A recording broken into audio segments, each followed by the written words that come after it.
حضرت سعد رضی اللہ تعالیٰ عنہ فرماتے ہیں کہ رسول اللہ صلی اللہ علیہ وسلم نے ارشاد فرمایا، ذنون یعنی حضرت یونس علیہ السلام کی مچھلی کے پیٹ میں کی ہوئی دعا لا الہ الا انت سبحانک انی کنت من الظالمین کے ذریعے کوئی بھی مسلمان شخص کسی بھی وقت دعا کرے تو اللہ تعالیٰ اس کی دعا کو قبول فرماتا ہے۔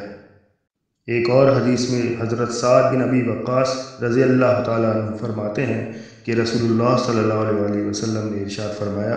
حضرت یونس علیہ السلام نے مچھلی کے پیٹ میں جو دعا مانگی وہ یہ تھی، لا الہ الا انت سبحانک انی کنت من الظالمین۔ آپ صلی اللہ علیہ وسلم نے ارشاد فرمایا، مسلمان کسی بھی معاملے میں ان الفاظ کے ساتھ دعا مانگے تو اللہ تعالیٰ اس کی دعا کو قبول فرماتا ہے۔ اس دعا کا ذکر ایک اور حدیث میں صحابی رسول حضرت ابراہیم بن محمد بن سعد رضی اللہ تعالیٰ عنہ اپنے والد سے اور وہ ان کے دادا سے روایت کرتے ہیں کہ ہم نبی صلی اللہ علیہ وسلم کے ساتھ بیٹھے ہوئے تھے تو آپ صلی اللہ علیہ وسلم نے فرمایا، کیا میں تمہیں ایسی دعا نہ بتاؤں کہ جب تم میں سے کوئی مصیبت میں مبتلا ہو یا دنیاوی کوئی آزمائش آ جائے تو اس دعا کے کرنے سے اس کی مشکل کشائی ہو جائے؟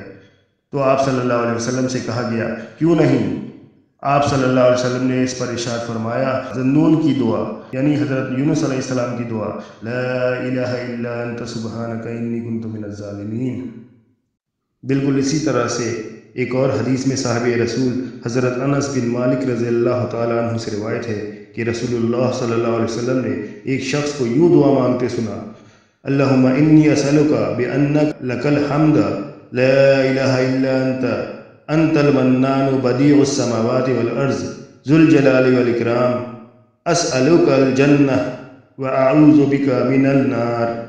اس پر آپ صلی اللہ علیہ وسلم نے ارشاد فرمایا، اس شخص نے اللہ تعالیٰ کے نام کے ساتھ دعا مانگی ہے کہ جب بھی اس کے نام کے ساتھ دعا مانگی جائے تو وہ قبول کی جاتی ہے، اور جب اس کے نام کے ساتھ مانگا جائے تو عطا کیا جاتا ہے۔ بالکل اسی طرح سے ایک اور حدیث میں ایک تیسری دعا کے بارے میں صاحب رسول حضرت عبداللہ بن بریدہ اسلمی رضی اللہ تعالیٰ عنہ اپنے والد سے روایت کرتے ہیں کہ نبی اکرم صلی اللہ علیہ وسلم نے ایک شخص کو یوں دعا مانگتے سنا، اللہم انی اسألک بانک انت لا الہ الا انت الاحد الصمد الذی لم یلد ولم یولد ولم یکن لہ کفوا احد۔ تو اس پر رسول اللہ صلی اللہ علیہ وسلم نے ارشاد فرمایا، اس نے اللہ تعالیٰ سے اس اسم اعظم کے ساتھ دعا مانگی ہے کہ جب بھی اس کے ساتھ دعا مانگو قبول ہوتی ہے، اور جب بھی اس کے ساتھ سوال کرو تو پورا کیا جاتا ہے۔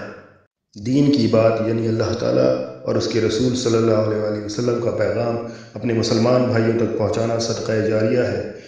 رسول اللہ صلی اللہ علیہ وسلم نے ارشاد فرمایا، جب انسان مر جاتا ہے تو اس کے عمل کے ثواب کا سلسلہ اس سے منقطع ہو جاتا ہے، مگر تین چیزوں کا ثواب اس سے مسلسل ملتا رہتا ہے۔ پہلا صدقہ جاریہ، دوسرا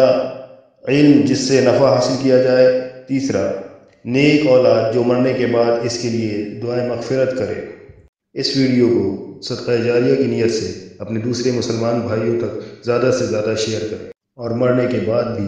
صدقہ جاریہ کا ثواب حاصل کرتے رہیں۔